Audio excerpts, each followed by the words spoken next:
আসসালামু আলাইকুম রহমতুল্লাহি ওবারাকাতু ডিয়ার ভিউয়ার্স। ইংরেজিতে রিডিং বাচ্চাদেরকে শেখানোর জন্য সবচেয়ে উত্তম এবং সহজ পদ্ধতি হচ্ছে সিলাবাল অনুযায়ী বাচ্চাদেরকে পড়ানো। সিলাবাল অনুযায়ী কি, অর্থাৎ বড় বড় শব্দগুলোকে ভেঙে ভেঙে পড়ানোর জন্য আমাদের সিলাবাল পদ্ধতি অনুসরণ করা হয়।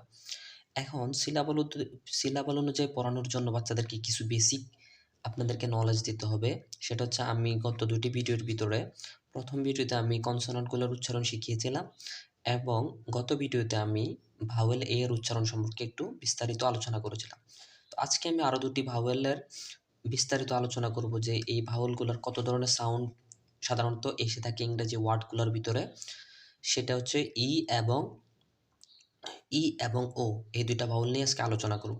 এই ভাওয়েলগুলোর উচ্চারণ সম্পর্কে যখন বাচ্চাদের বেসিক নলেজ থাকবে, তখন তারা সহজে কিন্তু অনুমান করতে পারবে যে কোনো একটা ওয়ার্ডে, ধরেন এর ৩ ধরনের উচ্চারণ আছে, তখন এটা যদি না হয় ওইটা হবে। যখন একটু ভুল বলবে, টিচার যখন ওটা ঠিক করে দেবে, তারা এটা মনে রাখতে পারবে। এভাবে মূলত ইংরেজি ওয়ার্ডগুলো আমরা ছোটবেলা থেকে পড়ে আসছিলাম। তো আমাদের ম্যাক্সিমাম প্রতিষ্ঠানে কিন্তু সিলাবাল অনুযায়ী পড়ানো হয় না, যার কারণে বাচ্চাদের একটা বিরাট একটা গ্যাপ তৈরি হয় রিডিং এবং রাইটিংয়ের ক্ষেত্রে। তো আশা করছি ভিডিওটি সবাই সম্পূর্ণ দেখবেন। আর ভিডিওর ডেসক্রিপশন বক্সে আমার ফেসবুক পেজের লিঙ্ক দেওয়া থাকবে। সবার কাছে অনুরোধ করবো যে আমার ফেসবুক পেজটাকে ফলো করে দেবেন, একটি লাইক করে দিবেন এবং আপনার প্রোফাইলে একটু শেয়ার করে দেবেন। আমি চাচ্ছি যে আপনার মতো আরও অন্যান্য যারা ভিউয়ার আছে তারাও যাতে উপকৃত হতে পারে ভিডিওটি থেকে, সেজন্য আপনাদের কাছে বিশেষভাবে অনুরোধ করছি। আর ভিডিওটিতে যদি ভালো লেগে থাকে অবশ্যই একটি লাইক করবেন, লাইক করে একটি কমেন্ট করবেন। আমি বুঝতে পারবো যে যারা যারা লাইক করেছেন অবশ্যই তারা আমার ভিডিওটি পছন্দ করেছেন। তো চলেন দেরি না করে আমি ভিডিওতে চলে যাই। তো বন্ধুরা, আজকে যে বর্ণটি রয়েছে সেটা হচ্ছে, প্রথমে যে বর্ণটি রয়েছে সে এর আমরা সাধারণত ৩ ধরনের উচ্চারণ পেয়ে থাকি। একটা হচ্ছে এ, আরেকটা হচ্ছে আরেকটা হচ্ছে আ। এখন দেখেন এর উচ্চারণ এর মতো। প্রথমে আমি এটা নিয়ে আলোচনা করব। এর উচ্চারণ প্রথমত আমরা জানি যে ৩ ধরনের, সেটা হচ্ছে এ, ই ই এবং আ। এই ৩ ধরনের হয়ে থাকে। তো প্রথমে আমরা নিয়ে আলোচনা করব। যেমন ধরেন বিইজি, উচ্চারণ হবে বে, জি এর উচ্চারণ গ এর মতো ব্যাগ, বিইজি ব্যাগ। বিই উচ্চারণ হবে বে, ডি এর উচ্চারণ ড এর মতো ব্যাড। উচ্চারণ হবে ফে, এন এর উচ্চারণ দন্তের মতো ফেল। টিএস এর উচ্চারণ এখানে হবে দ এর মতো, টিএইচ উচ্চারণ হবে দে, এন এর উচ্চারণ দন্তের মতো দেন। উচ্চারণ হবে মে, এন এর উচ্চারণ দন্তের মতো মেন। সিই উচ্চারণ হবে সে, এল এর উচ্চারণ লয়ের মতো সেল। উচ্চারণ হবে গে, টি এর উচ্চারণ টয়ের মতো গেট। তাহলে কি হলো? ব্যাগ, ব্যাড, ফ্যান, দেন, ম্যান, সেল, গেট। তারপরে বন্ধুরা লক্ষ্য করেন, দুইটি বাউল যদি একসাথে থাকে ম্যাক্সিমাম ক্ষেত্রে কিন্তু প্রথম বাউলটার উচ্চারণ হয়, এটা কিন্তু মনে রাখবেন। দুইটা ভাওয়াল যখন একসাথে থাকে ম্যাক্সিমাম ক্ষেত্রে কিন্তু প্রথম ভাওয়ালটার উচ্চারণ হয়। কিছু কিছু ওয়ার্ড একটু ব্যতিক্রম থাকে, ইংরেজি ভাষাটাই এরকম। উচ্চারণ হবে হ্যাঁ, মূলত তিনোটার উচ্চারণ একসাথে হ্যাঁ হবে, কারণ এই ভাওয়ালটার উচ্চারণটা এখানে হয় না। ডি এর উচ্চারণ দেওয়ার মতো হ্যাড, হ্যাড। টেস্ট, উচ্চারণ হবে টে, টে।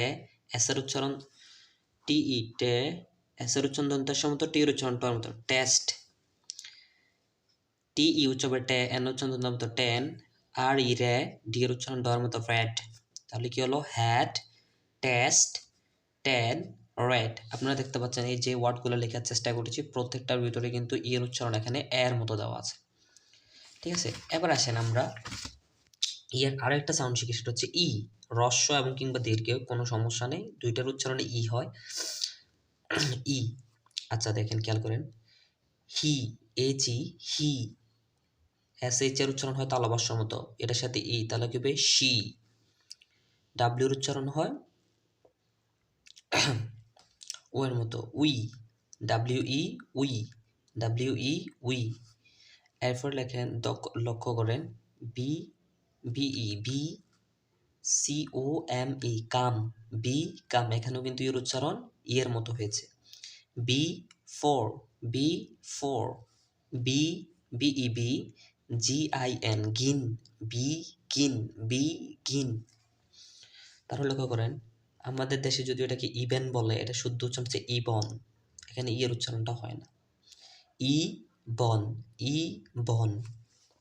আবার ইভেনও বলে, আসলে ইভেনও কিন্তু ভুল না, যেটা উচ্চারণ করে থাকে আর কি। ইংরেজি অনেক অ্যাকসেন্ট আছে, সুতরাং নির্দিষ্টভাবে স্পেসিক্যালি ভুল বলাটাও আসলে ঠিক না। See, S double E see, free, F R double E free, me, দি, M double E T meet, feel. তাহলে এই যে ওয়ার্ডগুলো দেখলেন, এখানে কিন্তু সব জায়গায় কিন্তু ইয়ের উচ্চারণ হয়েছে ই এর মতো, হ্রস্ব কিংবা দীর্ঘ যেটাই হোক না কেন। এবার আসেন ই এর আরেকটা সাউন্ড, সেটা হচ্ছে আয়ের মতো কখন হয়। ই এর সাথে মনে রাখবেন, যখনই ই এর সাথে আর হবে তখনই উচ্চারণ হবে আর এর মতো। শুধু ই এর সাথে না, এ এর সাথে আর, ইউর সাথে আর, আই এর সাথে আর, যত জায়গায় হবে তখন কিন্তু উচ্চারণ হবে আর এর মতো। যেমন ধরেন এইচ ই আর উচ্চারণ হবে হার।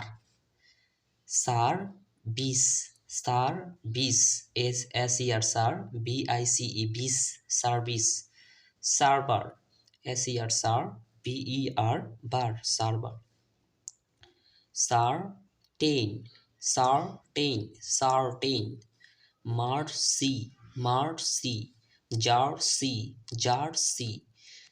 এইভাবে দেখেন অনেক ধরনের ওয়ার্ড কিন্তু আছে। তো সুতরাং হচ্ছে ই এর সাথে যখন আর থাকবে উচ্চারণ হবে আর এর মতো, আয়ের মতো। ই এর উচ্চারণ তখনই আয়ের মতো হবে, এছাড়া ই অথবা এর মতো উচ্চারণ হবে। তো আশা করছি ই এর সাউন্ড আমরা বুঝতে পারছি। ই এর সাধারণত এই তিন ধরনের উচ্চারণে হয়ে থাকে। এবার আসুন যে ও এর সাধারণত তিন ধরনের উচ্চারণ হয়ে থাকে, সেটা হচ্ছে অ, ও, আ। মাঝে মধ্যে কিন্তু এই রস্বর মতো হয়ে থাকে। তা আসলে এটা এটার ভিতরে চলে আসে, তো আমি এটা পেঁচাতে চাচ্ছি না, কারণ বাচ্চা মানুষদের ক্ষেত্রে আমরা অতটা অ্যাডভান্স এখনো পেঁচানোর দরকার নেই। জাস্ট আমি সিম্পলি বলে দেবো, তিনটে মনে রাখেন, অ, ও, আ। অ, ও, আ।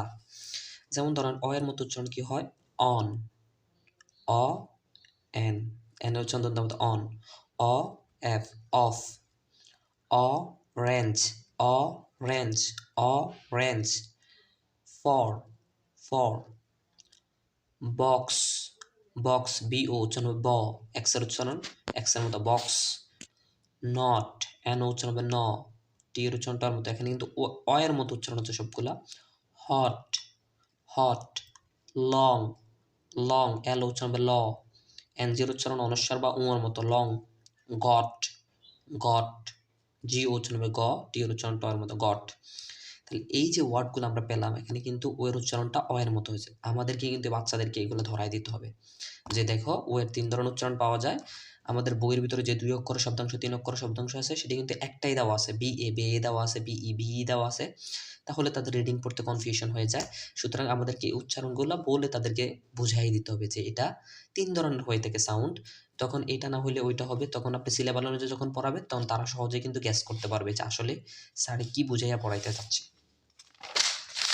তারপরে আসেন ও এর উচ্চারণ ও এর মতো হয়। যেমন ধরেন often, often. Old, gold, এখানে কিন্তু গোল্ড। Cold, hold, most.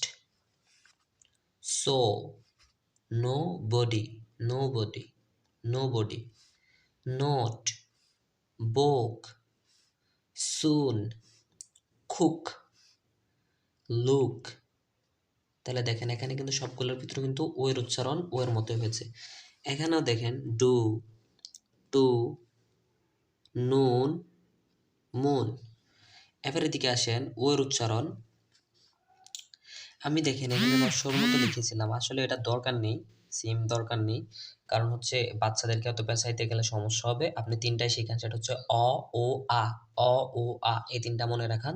তাহলে মোটামুটি তাদের যে মানে প্রাথমিক লেভেলের যে ইয়াগুলো আছে, এটা তারা কমপ্লিট করতে পারবে, সমস্যা নেই। আসলে রস্বও বললেও কিন্তু ও এর মতো উচ্চারণ আছে, যদিও দুইটা ডিফারেন্স ঠিক আছে, কিন্তু তাদের মুখে তো একরকমই আসতেছে। সুতরাং তাদেরকে পেঁচায় লাভ নাই, তারা যত সহজে পারে ওটাই আমাদের জন্য বেটার হয়। তো আমরা এই তিনটাই শিখাবো। তারপরে দেখেন ওর উচ্চারণ কোন সময় আয়ের মতো হয়। যেমন ধরেন লাভ, এল ও উচ্চারণ হবে লা, লাভ। এরপরে দেখেন এস ও এম ই, সাম, সাম, এস উচ্চারণ হবে সা, এম এর উচ্চারণ ময়ের মতো, লাস্টে এর উচ্চারণটা হবে না। সান, সান, এস ও এন, অনেকে সন বলে থাকে, এটা উচ্চারণ হবে সান। কাম, কাম, কাম।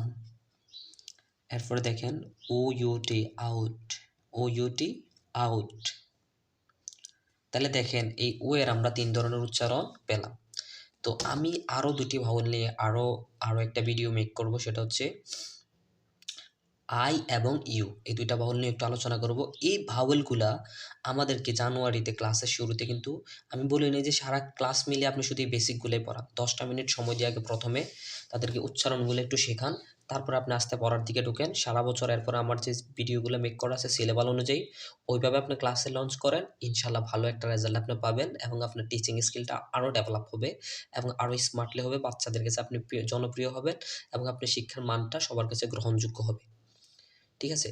তা আমি এটাই করতে চাচ্ছি। আর যদি আপনি ঐরকম কোনো কিছু বেসিক ছাড়া এভাবে পড়াইতে থাকেন, ওইরকম ফায়দা পাবেন না। এলওবি, লাভ এলওবি একটু পরে বানান ভুল করবে, লিখতে পারবে না, রিডিংয়ে ভুল করবে। উচ্চারণ ব্যতীত, সিলাবলের বেসিক ধরানো ব্যতীত আপনি বাচ্চাদের থেকে ভালো আউটপুট পাবেন না, পাবেন না, পাবেন না, পাবেন না। এটা আমি বলে দিতে পারি। তো সেজন্য আমাদেরকে কনসোনেন্ট এবং ভাওয়েলগুলা সাউন্ড একদম ভালো করে, আমি ওয়ার্ডগুলা দিতাম, আপনার যদি ভালো লাগে ওয়ার্ডগুলা দিয়ে একটু প্র্যাকটিস করাইতে পারেন, না দিলেও তাতে কোনো আপত্তি নেই। আপনি নিজের মতো করে সাউন্ডটা বলে দিলেন, বইয়ের যে ওয়ার্ডগুলো আছে ওইটাকে ওই অনুযায়ী বলে দিলেন। আমার ভিডিওগুলো ধারাবাহিক দেওয়া আছে, সবগুলো দেখবেন। আর আমার ফেসবুক পেজে ডেসক্রিপশন বক্সে ফেসবুক পেজটা আছে, একটু ফলো করে দিবেন। আর আপনাদেরকে বলবো যাদের ভিডিওটি ভালো লাগে অবশ্যই ভিডিওটি একটি লাইক করে দিবেন। একটি লাইক দেওয়া মানে বুঝবো যে আপনি আমার ভিডিওটা পছন্দ করেছেন, একটি কমেন্ট করা মানে ভিডিওটি আপনার কাছে ভালো লেগেছে। যত লাইক কমেন্ট দেখবো তাহলে বুঝতে পারবো যে আপনাদের আসলে গ্রহণযোগ্যতাটা বেশি, আপনাদের ভালো লাগছে। আসলে ইন্সপিরেশনটা অনেক বেশি কাজ করে ভিডিও তৈরির ক্ষেত্রে। তো এই ছিল আজকের ভিডিওতে। আশা করছি ভিডিওটি ভালো লেগেছে সবার। ভিডিওটি ভালো লেগে থাকে অবশ্যই ভিডিওটি একটি ফেসবুকে আপনার ফেসবুক প্রোফাইলে একটি শেয়ার করে দিবেন, যাতে আপনার আরও বন্ধুরাও যাতে দেখার সুযোগ হয়। আসসালামু আলাইকুম রহমতুল্লাহি ওয়া বারাকাতুহু।